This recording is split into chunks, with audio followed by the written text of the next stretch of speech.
आज हम लोग छंद के विषय में महत्वपूर्ण प्रश्न देखेंगे। कुछ प्रश्न हो चुके हैं 25, और इस वीडियो में उससे आगे वाले बचे हुए प्रश्न देखेंगे। छंद से जो महत्वपूर्ण प्रश्न परीक्षा में पूछे जाते हैं उन पर चर्चा करेंगे। और ये प्रश्न किसी परीक्षा में पूछे जा चुके हैं। ठीक है, तो ध्यान से देखना है। यहाँ से देखते हैं। उल्लाला प्रश्न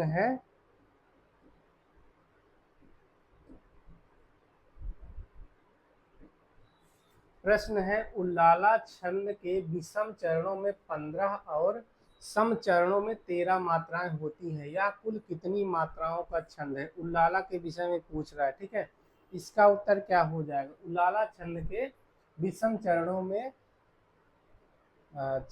15 और सम चरणों में 13 मात्राएं होती हैं। यह कुल कितनी मात्राओं का छंद है?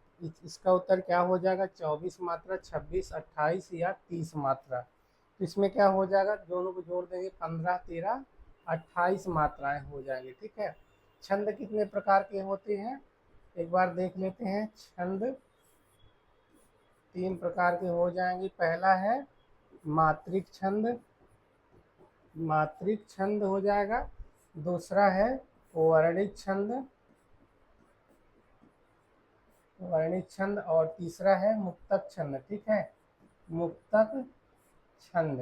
तो 3 प्रकार के छंद है, ये भी याद रखिएगा। इसके बाद अगला प्रश्न है, रहिए लटपट काट दिन बरु घामे मासोए।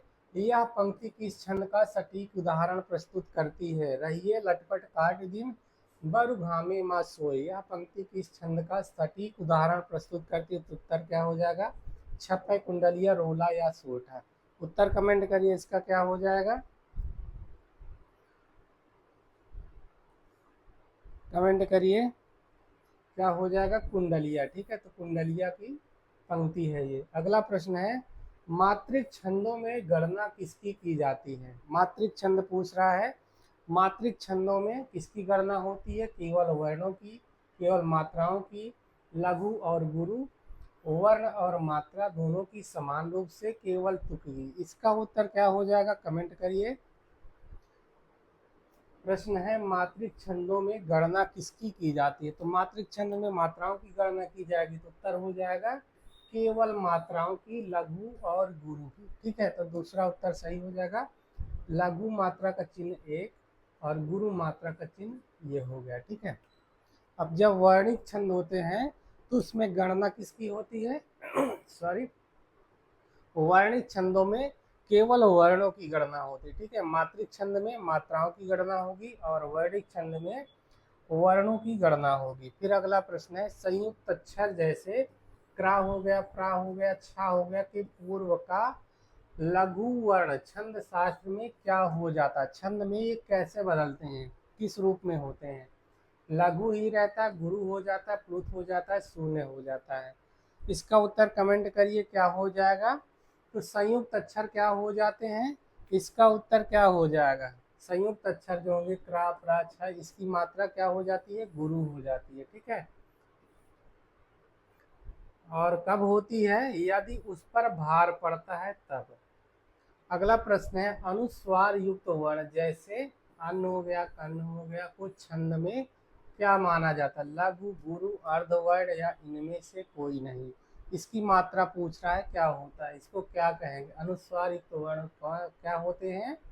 इसका उत्तर क्या हो जाएगा? तो गुरु हो जाएगा। ठीक है, अनुस्वार जो होते हैं क्या होता है? गुरु में इनकी गिनती की जाती है। फिर अगला प्रश्न है, जिस छंद में केवल वर्णों की संख्या और नियम का विचार रखा जाता है उसे क्या कहते हैं? जिस छंद में वर्णों की गणना होगी उसे क्या कहते हैं?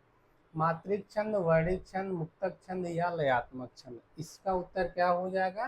तो जब वर्णों की संख्या कह रहा है तो वर्णिक छंद हो जाएगी। यदि कहता मात्राओं की संख्या है तो मात्रिक छंद हो जाता है। तो उत्तर क्या हो जाएगा? वर्णिक छंद हो जाएगा। फिर अगला प्रश्न है, इंद्र ब्रज्जा और उपेंद्र ब्रज्जा छंद के प्रत्येक चरण में कितने वर्ण होते हैं? वर्ण पूछ रहा है। ठीक है, इंद्र ब्रज्जा और उपेंद्र ब्रज्जा छंद के प्रत्येक चरण में कितने वर्ण होते हैं? इसका उत्तर क्या हो जाएगा? 11 वर्ण, 12 वर्ण, 14 वर्ण, 15 वर्ण। वर्ण पूछा जाता है, ठीक है। जिस तरह से चौपाई में मात्राओं की संख्या पूछी जाती है, उसी तरह विषम जैसे वर्णिक छंद है तो इनमें वर्ण की संख्या पूछी जाती है कि कितने वर्ण हैं। तो इंद्रवज्जा और उपेंद्रवज्जा में कितने वर्ण होते हैं? 11 वर्ण होते हैं, याद रखिएगा। फिर अगला प्रश्न है, वंशस्थ और द्रुत विलंबित छंद के प्रत्येक चरण में कितने वर्ण पाए जाते हैं? वंशस्थ और द्रुत विलंबित में कितने वर्ण होते हैं? इनकी गिनती कितनी होती है? तो इसका उत्तर क्या हो जाएगा? 11 वर्ण, 12 वर्ण, 14 वर्ण, 16 वर्ण। तो वंशस्थ और द्रुत विलंबित में 12 वर्ण होते हैं, ठीक है, याद रखिएगा, ये भी प्रश्न पूछा जाता है। अगला प्रश्न है, मालिनी छंद के प्रत्येक चरण में कितने वर्ण होते हैं और यति कहाँ पर होती है? फिर से एक बार देखते हैं, मालिनी छंद के प्रत्येक चरण में कितने वर्ण होते हैं और यति कहाँ पर होती है, ये पूछ रहा है, ठीक है। तो कुल वर्ण कह रहा है 14 होते हैं, 7 7 पर यति होती है। फिर अगला है 15 वर्ण है और 8 और 7 पर यति होती है। फिर अगला ऑप्शन है 12 वर्ण है, 6 6 पर यति होती है। फिर अगला है 17 वर्ण, 6 और 11 पर यति। तो इसका उत्तर क्या हो जाएगा? कमेंट करिए। तो मालवी छंद में क्या होता है? कुल 15 वर्ण होते हैं, ठीक है, और 8 तथा 7 पर यति होती है। तो इसका उत्तर क्या हो जाएगा? ख वाला सही हो जाएगा, ठीक है, याद रखिएगा। मालिनी छंद में 15 वर्ण होते हैं और 8 और 7 पर यति होती है। फिर अगला प्रश्न है, मंदाक्रांता छंद के प्रत्येक चरण में कितने वर्ण होते हैं? वर्णों की संख्या याद कर लीजिएगा कि किस छंद में कितने वर्ण होते हैं, किस वर्णिक छंद में कितने वर्ण होते हैं, ठीक है, याद रखिएगा, ये और से पूछे जाते हैं।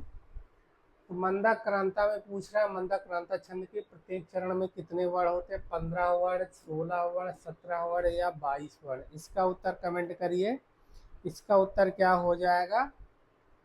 17 वर्ण होते हैं, ठीक है। मंदाक्रांता में कितने होते हैं? 17 वर्ण होते हैं, ठीक है। फिर अगला प्रश्न है, सवैया छंद के एक चरण में वर्णों की संख्या कितनी से कितनी हो सकती है? सवैया छंद के विषय में पूछ रहा है, ठीक है।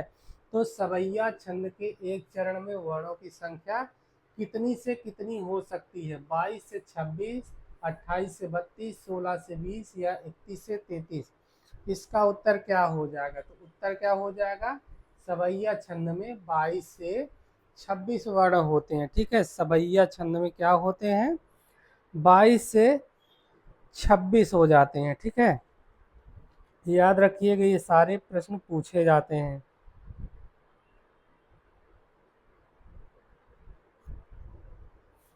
फिर अगला प्रश्न देख लेते हैं, घनाक्षरी या कवित्त मनहरण किस प्रकार का छंद है जिसमें 31 वर्ण होते हैं? ठीक है, तो पहले तो एक ऑप्शन है, यही याद रखिए कि घनाक्षरी में 31 वर्ण होते हैं। अब पूछ रहा कि घनाक्षरी या कवित्त मनहरण किस प्रकार का छंद है? तो मात्रिक छंद है, वर्णिक छंद है, मुक्तक छंद या अर्धसम छंद है? इसका उत्तर क्या हो जाएगा? कमेंट करिए। तो घनाक्षरी या कवित्त क्या है? वर्णिक दंडक छंद है, ठीक है, वर्णिक छंद है और ये दंडक के अंतर्गत आ जाएगा। फिर इसके बाद अगला प्रश्न है, मत्तगयंद किस प्रसिद्ध छंद का एक प्रमुख भेद है? मत्तगयंद किस प्रसिद्ध छंद का प्रमुख भेद है? कवित्त का, सवैया का, बरवै का या सोरठा का? इसका उत्तर क्या हो जाएगा? मत्तगयंद किसका भेद है? इसका उत्तर क्या हो जाएगा? कमेंट करिए। उत्तर हो जाएगा सवैया, ठीक है, ये सवैया का भेद है। फिर अगला प्रश्न है, विसर्ग युक्त वर्ण जैसे दुख में दुख के मात्रा में क्या माना जाता है? इसकी गणना पूछ रहा है, इसको हम क्या मानेंगे? लघु कहेंगे या दीर्घ कहेंगे? तो विसर्ग युक्त वर्ण में दुख की मात्रा की गणना को क्या माना जाएगा? लघु, गुरु, प्लुत या अमान्य? इसका उत्तर कमेंट करिए। 39 प्रश्न है, इसका उत्तर क्या हो जाएगा? तो विसर्ग युक्त जो वाक्य होते हैं उसकी गिनती क्या होती है? हमेशा गुरु होती है, ठीक है, दुख। फिर अगला प्रश्न है, सलगम सूत्र का अंतिम भाग में कौन से दो रूप छिपे हुए हैं? सलगम सूत्र का जो अंतिम भाग है इसमें पूछ रहा है कौन से दो रूप छिपे हैं? सगुण और लघिमा, लघु और गुरु, सम और विषम तथा इनमें से कोई नहीं। इसका उत्तर क्या हो जाएगा? इसका उत्तर क्या हो जाएगा? कमेंट करिए। उत्तर हो जाएगा, ये यहाँ पर लघु है और ये गुरु है, ठीक है, तो लघु और गुरु हो जाएगा। सूत्र देख लेते हैं, यमाता, राज, भान, सलगा, ठीक है। तो यहाँ पर पूछ रहा है, ये जो सलगा में पूछ रहा है, ठीक है, सलगम में, तो लघु, ला से लघु हो जाएगा, गा से गुरु हो जाएगा, ठीक है। इसको तो जानते हैं, या से यगण हो जाएगा।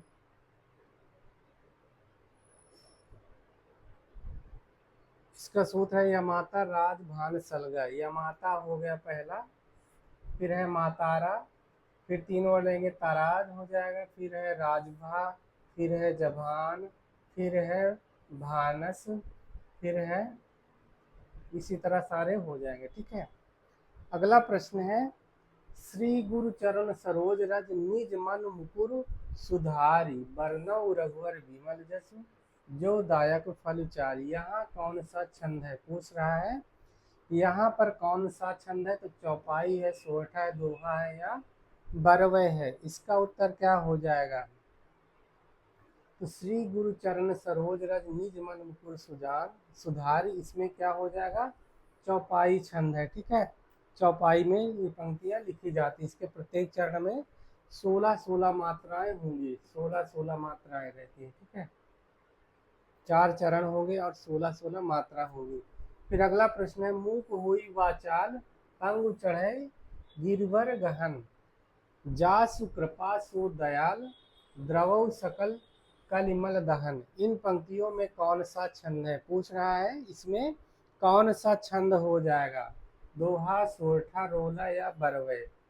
तो इसमें गिनती कर लेते हैं, 2, 1, 3, 2, 5, 6, 2, 8, 2, 10, 1, 11, ठीक है। तो 11, 13 पर यहाँ पर यति होगी, तो यहाँ पर क्या हो जाएगा? सोरठा हो जाएगा, ठीक है। फिर अगला प्रश्न है, जय हनुमान ज्ञान गुण सागर, जय कपीस तिहु लोक उजागर, यह प्रसिद्ध काव्यांश किस छंद में बद्ध है? दोहा में, सोरठा में, चौपाई में या हरि गीतिका में? इसका उत्तर क्या हो जाएगा? कमेंट करिए। तो जय हनुमान ज्ञान गुण सागर गिन लेते हैं, 1, 2, 3, 4, 6, 7, 9, 10, 11, 12, 14, 15, 16, 16 मात्राएं हैं, तो क्या हो जाएगा? चौपाई हो जाएगा, ठीक है। फिर अगला प्रश्न है, नील सरोरो श्याम तरुण अरुण वारिज नयन, इन पंक्तियों में कौन सा छंद लक्षित होता है? सोरठा, दोहा, बरवय या रोला? इसका उत्तर कमेंट करिए। 44 में क्या उत्तर हो जाएगा? कमेंट करिए। तो इसमें नील सरोरु श्याम, 2, 3, 4, 2, 6, 11 हो जाएंगी, तो क्या हो जाएगा इसमें? इसका उत्तर क्या हो जाएगा? सोरठा है, ठीक है। फिर अगला प्रश्न है, सत्य कहूँ सरिते तयहूँ, धन्य तुही जननी जगती में, यदि वर्णों की गिनती की जाए तो यह कौन सा छंद है? इसमें वर्ण की गिनती करना, ठीक है। तो मात्रिक छंद, वर्णिक छंद, मुक्त छंद या इनमें से कुछ नहीं? तो इसका उत्तर क्या हो जाएगा? कमेंट करिए। इसमें पूछ रहा है ना कि वर्णों की गिनती की जाए तो क्या होगा? तो वर्ण की गिनती होगी तो सीधे सीधे वर्णिक छंद होगी। यदि कहता मात्राओं की गिनती करना है तो मात्रिक छंद हो जाता है। इसका उत्तर क्या हो जाएगा? वर्णिक छंद। अगला प्रश्न है, आधुनिक हिंदी कविता में मुक्तक छंद जैसे जूही की कली का प्रवर्तन किस महान कवि ने किया था? जयशंकर प्रसाद, सूर्यकांत त्रिपाठी निराला, सुमित्रा नंदन पंत या महादेवी वर्मा? इसका उत्तर क्या हो जाए? तो आधुनिक हिंदी कविता में मुक्त छंद के प्रवर्तक कौन माने जाते हैं? सूर्यकांत त्रिपाठी निराला। ठीक है, इनकी कविताएं मुक्त छंद में लिखी गई। फिर अगला प्रश्न, निज भाषा उन्नति है, सब उन्नति को मूल, बिन निज भाषा ज्ञान के मिटे न हित को सूल। भारतेंदु जी की इन पंक्तियों में कौन सा छंद है? सोरठा, रोला, दोहा या चौपाई? इसका उत्तर क्या हो जाएगा? कमेंट करिए।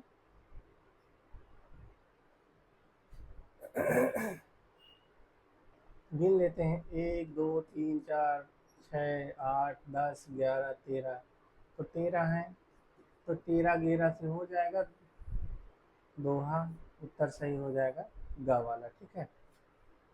फिर अगला प्रश्न है, शिखरणी छंद के प्रत्येक चरण में कितने वर्ण होते हैं? शिखरणी छंद के प्रत्येक चरण में कितने वर्ण होते हैं? 15 वर्ण, 17 वर्ण, 11 वर्ण या 12 वर्ण? इसका उत्तर क्या हो जाएगा? कमेंट करिए। शिखरणी में क्या होता है? 17 वर्ण होते हैं। ठीक है, शिखरणी छंद में कितने होते हैं? 17 होता है। ठीक है, और इसका सूत्र क्या होता है? यमन सभलगा, यमन सभलगा।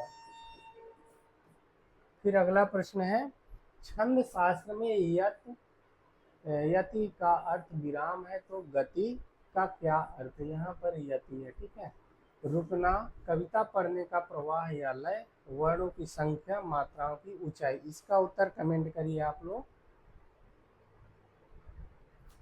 क्या हो जाएगा? छंद शास्त्र में यति का अर्थ विराम है, तो गति का क्या अर्थ होता है? इसका उत्तर बहुत सिंपल है। क्या हो जाएगा? कविता पढ़ने का प्रवाह या लय। ठीक है, तो यति रुकना होता है, गति का क्या अर्थ है? कविता पढ़ने का प्रवाह या लय। फिर अगला प्रश्न है, जगदम्बा विचित्र विलोक है में वर्णों के आधार पर विचार करें तो यह किस प्रकार के छंद का हिस्सा बनेगा? मात्रिक छंद, वर्णिक छंद, मुक्तक छंद, इनमें से कोई नहीं? कमेंट करिए इसका उत्तर। कह रहा है जगदम्बा विचित्र विलोक है में वर्णों के आधार पर विचार करें, तो वर्ण के आधार पर विचार करेंगे तो क्या हो जाएगा? वर्णिक छंद हो जाएगा। जब मात्राओं के आधार पर विचार करेंगे तो मात्रिक छंद हो जाएगा। तो उत्तर क्या हो जाएगा? दूसरा उत्तर सही हो जाएगा। ठीक है, तो ये 50 प्रश्न हो गए हैं छंद से संबंधित। हम लोग 50 महत्वपूर्ण प्रश्न जो बार बार परीक्षाओं में पूछे जाते रहते हैं। ठीक है, ये सब रिपीटेड प्रश्न है, इनको ध्यान से देखिएगा और याद कर लीजिएगा। ठीक है, सेम टू सेम प्रश्न आ सकते हैं, तो एक बार दो बार देख लीजिएगा, याद हो जाएंगे।